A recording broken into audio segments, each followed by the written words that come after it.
Gyerek, ez férfi munka. Ne?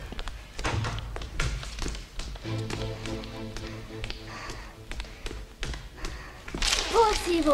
Az ember felébred és úgy érzi, szerelmes. Suddenly, nagy hirtelen az élet új értelmet. Már előkészítettem.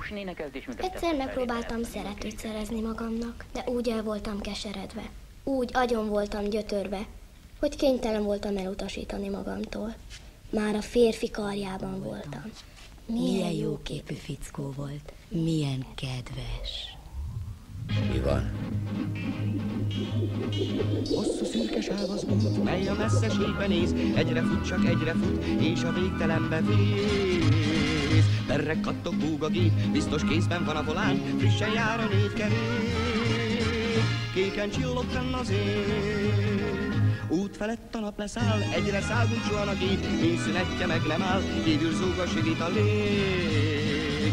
Meg sem otszan a vezető, néz az útra mereven ő, csábít erdő, zöld mező. Félre nézni nincs idő, mert élni jó. Ne légy hát álmodozó,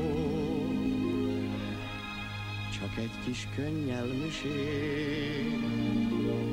és jön a mély szakadék. Veszélyes úton jársz, hogy el ne térj, jól vigyázz. Ne légy hát álmodozó, mert élni szép, élni jó.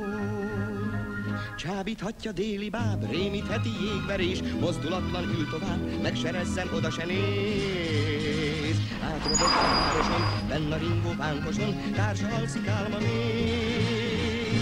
Csendes házak néma ég, veszélyes úton jársz, hogy el ne térj, jól vigyázz. Ne légy hát álmodozó, mert élni szép, élni jó.